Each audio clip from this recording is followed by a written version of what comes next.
Well, we can speak now to Professor of Russian and Soviet Studies at the University of Rennes here in France, author also of a book about the Kremlin network in France, Miss Cecile Vaissie. Thanks so much for your time. Can I start by asking you to tell us a little bit more about this case and indeed Miss Galyamina? You know, just how prominent a figure is she and what exactly was she arrested for?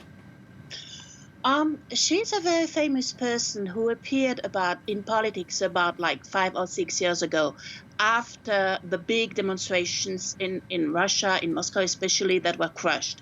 And there were like quite a lot of people from the civil society who decided that they had to get into politics and to try to change things at the bottom, to take part, in like local political lives. And they were crushed, especially last summer when they tried, for example, when Mrs. Galyamina tried to be present at the Moscow Duma elections, and she wanted to get elected. And she teaches at the university, so she had a lot of people, intellectual, um, university people, teachers, people from the arts, people from the press who were supporting her and saying she's like a regular, normal woman who wants to get into politics. And she was, of course, not allowed to do that. She was sent into jail, like the whole opposition was sent into jail in the summer of 2019. And she spent like 1 month, I think, twice, 15 days in jail. And then she went out, and she has a popularity because she's a normal, intelligent woman. She doesn't want to use violence. She just wants to use the democratic means that still exist on the paper, but less and less. And she wants to build a Russia that would be a democratic Russia where people would have rights, would have possibilities to live quietly, to live and to enjoy the wealth of this country. And the powers don't want to let her do that. And that's why they're doing this show. And she hasn't done anything against that would be considered against the law, for example, in a country like France or Great Britain. She But just got into politics, and that's all.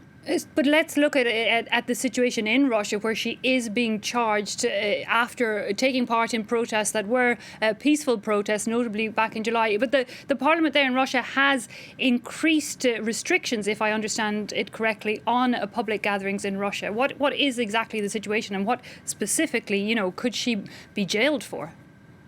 She could be sent to jail for 3 years. That's why we're all waiting for the verdict to be said. She could be sent to a camp, to a prison camp, for 3 years. And there is like a reasonable risk that she will be condemned to that. The article that's being used is something that's being used for the first time a few years ago, and it's been created especially so that the opposition would be afraid. That's an article that if you want to peaceful protest, and if you get caught like a few times, like 4 or 5 times, then you can be judged and you can be sent to jail because of that.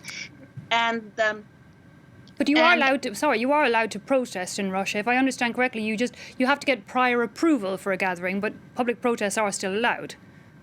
It's sort of complicated because they're allowed when the powers want it. For example, officially, you have the right to have what they call одиночный пикет. When you have like one person with some kind of a written thing. And when the person is standing alone in a place and you have nobody around her. But now they're arresting people for this kind of things. For example, yesterday they arrested for a while a very famous film maker, Mr. Mansky, who went to the FSB doors with like trousers, that like the ones that were involved in the Navalny case. And he will be judged for that. So they can decide whatever they want to do, if they want to use this law in one sense or if they want to use the law in another sense. Okay, so it can be abused. Sorry again, it can be abused then, this law. But do you see, it sounds from a lot of human rights organisations that there is a crackdown on the opposition. Very briefly, can you tell us, is that because the opposition in Russia is growing? Of course, it's going. It's going everywhere.